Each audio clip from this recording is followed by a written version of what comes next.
Welcome to Freeze Your Milk Podcast. I'm your host, Bridget, along with my husband, Chris.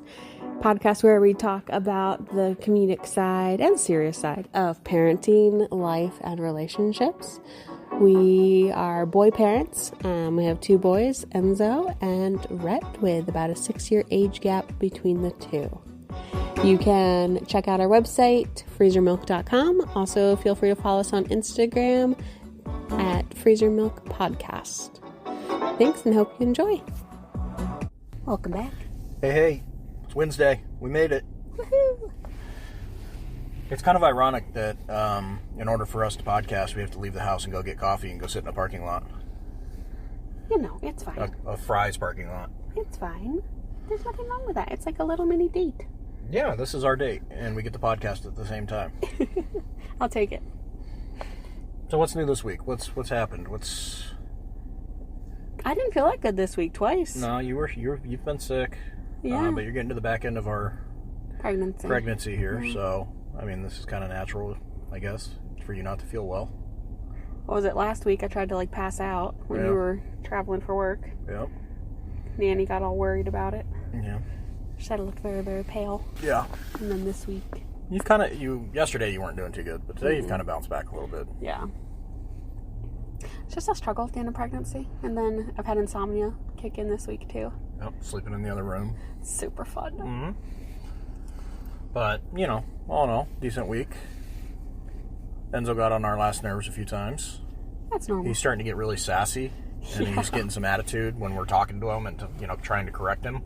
He, walked away when you were talking the other way, and I thought you were going to blow a gasket. I thought about it, and I was like, that's not going to do us any good. But, yeah, we were having some stern conversations with him. It wasn't like we were being, judgmental, or we weren't yelling at him or raising our voices. We were just trying to correct him and make him understand why acting the way he was acting was not okay. And he does this thing where he turns around and he sticks his neck out in the air and he walks away. And I'm like, oh, no. You looked at me like, I was like, did this really just happen? I'm going to lose it. I was like, just let it go. It's fine. Just let it go. It's not worth it. He's just, I don't know. Well, like we've discussed this, we just, to be a fly on the wall at, his dad's house, because we don't really know the parenting styles out there. We know overall, but our I can pretty houses... much judge how, I can speculate, Well, overall, our houses are very different, and so that can be really challenging, I think, for Enzo, because, you're very OCD, and so our house is very neat. I joked about it yesterday. I was on a conference, half a day for work, and they, challenged us, get up right now on camera and walk to your kitchen, and, show, have your kitchen as your background on camera. Can you embrace doing this change? And I, joked in the group chat, and I was like, luckily my husband is OCD, so my kitchen is Zoom ready all the time. But, our house is that way. It's very picked up.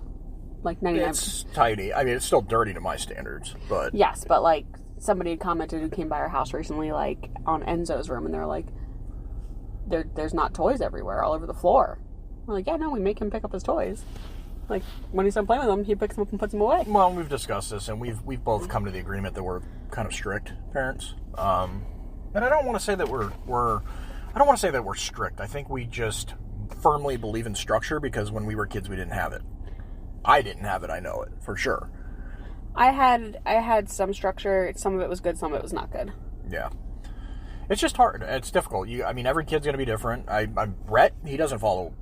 he's too young, but I guarantee you he's not gonna jump in line like Enzo does. Mm-mm. Enzo is a really good kid, and he really does listen. He has his moments, but he is really good overall. I have a feeling that Rhett is not going to be like that. No. So, it's just different. Rhett's very stubborn. Different kids, different parenting styles. You just kind of have to adapt to it. That was the thing I always said about my parents, is I really struggled growing up because they tried to fit me to their parenting style that worked for my sister. And my sister and I are two very, very, very different children. Similar to Enzo and Rhett. Enzo and Rhett are very different. Yeah. And how the freedoms that we give Enzo, I don't think we'll be able to give Rhett. No. Enzo, at the end of the day, does get a lot of freedom and a lot of... what other kid his age makes their own lunch and comes home and gets changed and does their homework without being asked and, dragged through the mud about it and makes their bed and puts away their clothes and, Enzo's very good at all of that. And I don't think Rhett's going to be that way. No, I don't know that he's going to take that direction very well. Rhett's going to be chaos and more chaos. Yeah, Enzo he's not the type of kid to push the envelope. I mean, he's starting to get a little bit more attitude, I think, as he gets older. But I think he's... I think that's just preteen He's also 8 years old. He's getting ready to go into, puberty and that whole deal. So I think there's a lot of things going on in his mind. Yeah. And he doesn't really know how to process that those emotions. He doesn't try to get away with things very often. Like, you think about, when you tell Enzo, hey, you can read or listen to a book or something, an audio book, until, 8:15 at night. For the most part, he'll turn his light off and, turn it all off at 8:15. He might, not look at the clock and it might be 8:20 and he'll be like, oh my goodness, I'm so sorry. Yeah. But he's not the kid that's I wonder... defiant or something. I wonder if at 10 p.m. if I can turn it back on and they won't know. Yeah, I get frustrated because I get frustrated at him for not listening. But he's a really good listener, and I think that's I think normally he is a good listener. I think that it's a fault because I expect it all the time. Yeah. And sometimes I forget that he is 8 years old and he is still a child, and he's not an adult, and and that's where I struggle, and I feel bad for getting frustrated with him, so I'm trying not to get as frustrated. But again, it's just different kids, different parenting styles. I'm gonna have to learn to adapt to, I've had Enzo, and we've parented him, and Rhett's gonna be taught him, and Rhett is gonna be completely different. I feel like Rhett's gonna be a lot more challenging. Yes, I think he is. I think he'll probably be more defiant. I think he's gonna be like me when I was young, and we're gonna have to learn to parent to that. And Enzo, it being an easy child, pushes my buttons. I can only imagine what Rhett's gonna do. Rhett even now is tough because he's 20 months old now. Yeah, 20 months old. And it's challenging in that, if I try to tell him no about, hey, no, let's not nurse right now, or no, we're not going to go outside right now. Full meltdown. And that is very normal behavior for 20 months old. Yeah. But I look at that and I'm like, man. Enzo didn't do that. He did. I mean, he'd have his moments, but he wasn't, for the most part, he told him no. He would be pretty receptive to it. Yeah, it was challenging though. I was thinking back to some of those moments with Enzo, and I was like, oh yeah, I remember when Enzo would fully lose his mind and have massive temper tantrums. And I always go back to the Los Favoritos, when we threw away his trash at a taco shop. That was exhausting. Or the fact that we couldn't take him to the grocery store. Yeah. But that time flies, man. You get to a point where he's at a point where he wants everything in the store, and he likes to drag his feet when he walks. He does. But I think that's much better than losing it over some tacos that he wanted to throw away. It's all unique. It's all just trial and error. It's case by case basis. I don't, and then we're going to bring a third one into it, and he's going to be his own. It makes me so curious what he's going to be like. His own personality, and who knows what he's going to be. But I think that's kind of the fun in it. The it's a surprise. Their mentalities, their personalities change every day. Rhett is really, really funny. He is funny, and he giggles a lot, and he smiles a lot, and he's happy a lot. Enzo is not like that.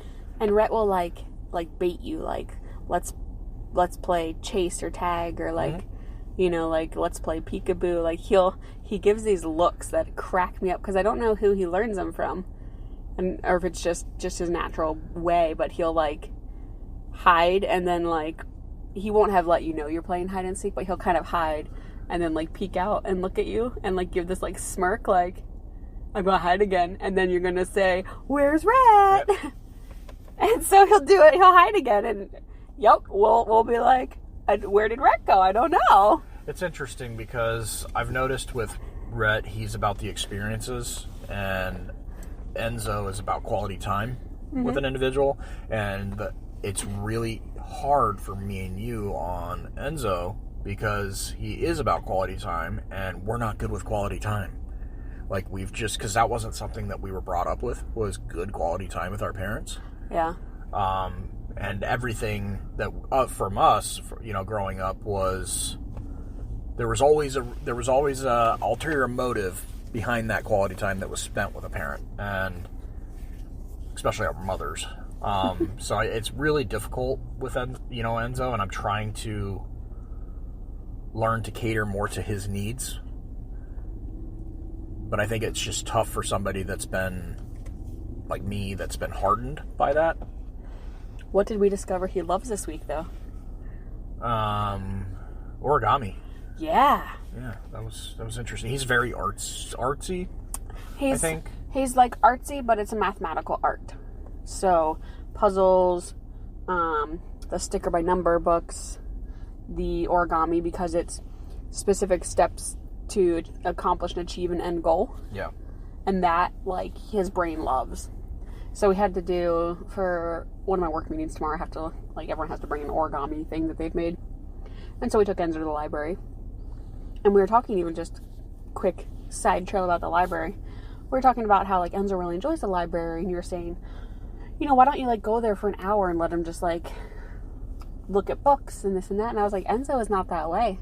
Enzo is in and out. He walks in and we're out of there in 10 minutes. Yeah, but I think he would probably enjoy just spending an hour in there, just reading, looking at book titles, even if he's just flipping through pages. So I think I might try it with him and just see how he does. He'll just get his books and look at you like, are we ready to go? I'll be like, hey, we're going to spend about an hour here. It gets you out of the house. It gives us some bonding time. We'll just sit here. He's going to be so confused. I mean, I'm not a huge reader, which I wish I was, but I'm not. So, I mean, I can find stuff to do, but I think I want to try it because, it's been really, that was one of the conversations that we had with him over the weekend. We were like, hey, we were looking at his toy closet, and we're like, in all reality, like, this is a kid that donates 5 toys every couple months, from his toy closet to kids in need. Yeah. Like, that's what he's about. So his toy closet doesn't really have age-appropriate, nor, he doesn't really have a whole lot of... He picked a toy to donate, and I looked at it, and I was like, actually, Rhett might like this. Right. Because it is more Rhett age appropriate, and that made me realize, like, what the hell is a, 7, almost 8-year-old doing with? Yeah. Why do we still have this? That's just it. And, I went through his closet, and I organized it, and I'm like, man, like, he doesn't have a lot as far as toys are concerned. So we had a conversation with him. We sat him down, we're like, hey, man, think about some of the things that you're interested in that you can do when you're bored. What are some of the things that you like to do? Do you want to do something outside? He's not much of an outdoorsy kid. He doesn't, he'll go out there for a little bit, but he's not as athletic. He doesn't really enjoy sports. He likes soccer, I guess, but sometimes he'll go out in the backyard for like 15 minutes and like run around in circles or like meditate is a thing he likes to do now. Yeah, he only started that recently, which is fine. I mean, more power to you. Like, I remember when I was his age, I was always outside. Mm-hmm. Like, my parents wouldn't let us inside. Like, we had to be outside. But so at the library, they have like a whole like kids craft section that has books about like how to do different kids crafts, and I was like, oh, origami. I need to do origami for work anyway. Let's pick up some origami books. And then went to Hobby Lobby and got some origami paper. The dude made like 12 different origami items.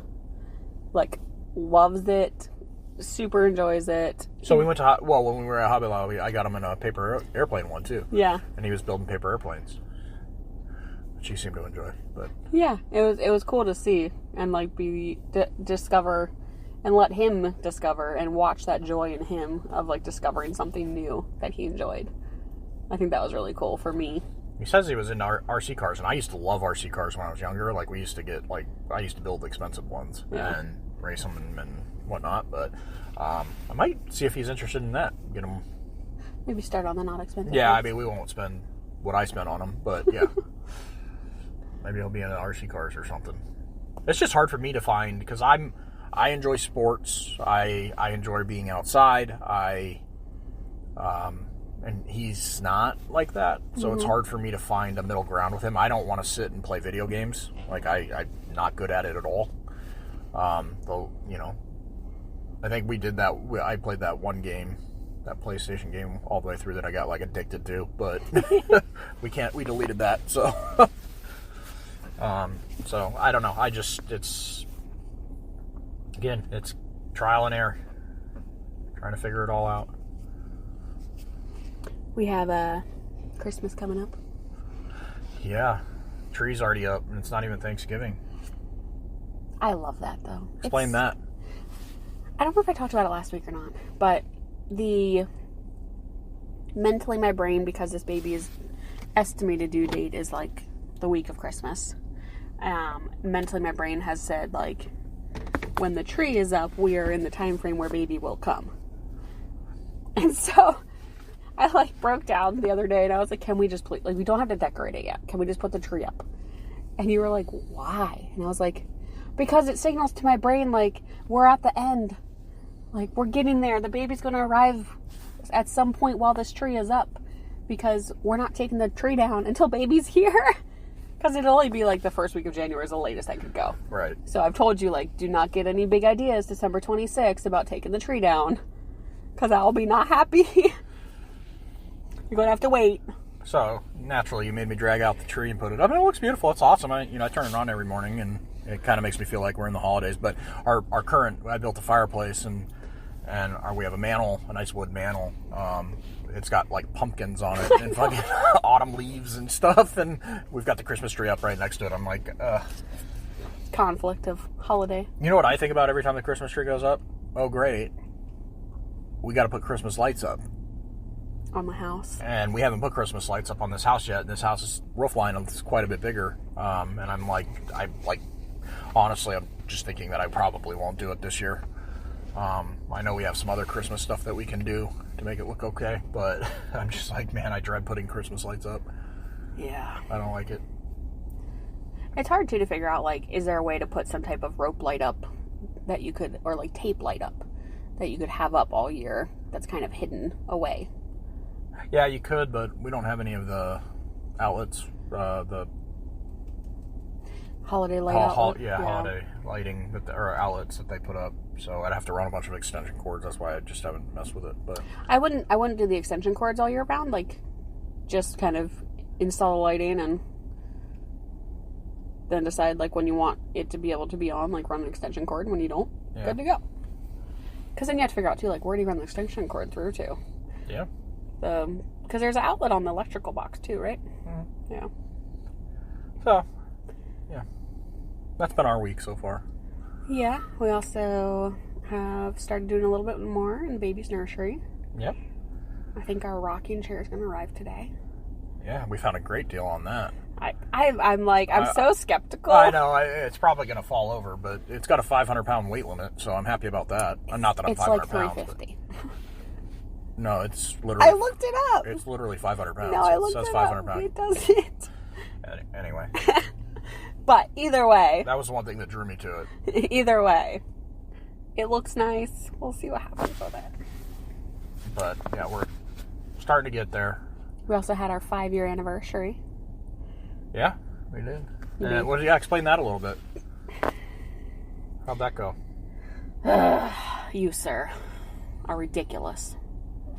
So we had a discussion because we have doula expenses, we have birth photographer expenses, we have the birth expense, we have the snoo rental, we have Christmas coming up, and then after Christmas we have Enzo's birthday. We have a lot of expenses in this season. And so you adamantly came to me and said that, hey, we should not do gifts this year for our anniversary. And, like, I hate that because I love buying presents and I love buying gifts. And you're like, no, we're not going to do gifts this year. And I'm like, okay, fine. And so I was a very good wife. And I did not do gifts. And you bought me 2 gifts. And made me so mad. Like, yeah, I liked the gift, but, like, made me so mad. Oh, she was pissed, and, like, now that I did it, I'm like, maybe that was a huge mistake. Like, you're damned if you do, and you're damned if you don't, Chris. I was trying to surprise her, because, you know, anniversaries are extremely important, and 5 years is a long time. We've been through a lot in 5 years, and I wanted to do something nice for it. I wanted to do something nice for you, too, but you told me no gifts. So, here we are, and, you know, I tried to do the best I could with what I had, and still got yelled at for it, so. I said, put yourself in my shoes. But I think this is just kind of the epitome of relationships. If we'd agreed on no gifts, and then you didn't give me anything because we'd agreed no gifts, and then I got you not one but 2 items, would you be like, what the hell? Yeah. And now you feel like a shitty partner? No, not really. Yes, you would have. No. I felt like a shitty partner. So she cried a lot and was mad, and they were not happy. I instantly regretted my decision. So, anyway, I was like, I can't believe you. Like, now I feel like I like somehow am less because I didn't get you something. Well, I was trying to do it like a date thing. We were gonna have our nanny come back on Saturday, well, the day of our anniversary, but she was busy, so I couldn't find anybody to watch the kids, so I couldn't do anything special that way. So, and I knew better than not to do anything at all on an anniversary. Oh, so I didn't know better. Plenty of movies out there where the guy forgets and it doesn't turn out well. Well, guess what? I didn't forget, and I did take care of business, and it still didn't turn out well. Because you told me not to do anything. Uh-huh. See, this is it. This is it right here. That's where you shot yourself in the foot. You guys are witnessing firsthand why relationships between males and females are so different. I did a nice tribute to you. Yes, you did. Since I don't really do social media. Yes. But no, I was a little bummed. So now I have to feel like a way to make it up to you. Yep. Well, as we come into the holidays, stuff will get crazier and more hectic. I think my sister's coming to town after the first of the year. Which we're excited about. I love how she just announced to you, hey, I'm coming. By the way, I'm coming to stay with you. I'm coming to stay with you at your house after you have a baby. These are the dates. I'm like, oh. Okay. Okay. We'll keep you posted with that. Should be interesting. Well, we appreciate it, guys. Thanks for listening. Y'all have a good week. Next week's Thanksgiving. Thanks, everybody, for listening. You can check us out at freezermilk.com or Instagram. Freezer Milk Podcast. Until next week, guys. Thanks. Don't forget, parenting is a trip. We are all here on the journey with you together. Thanks so much for listening.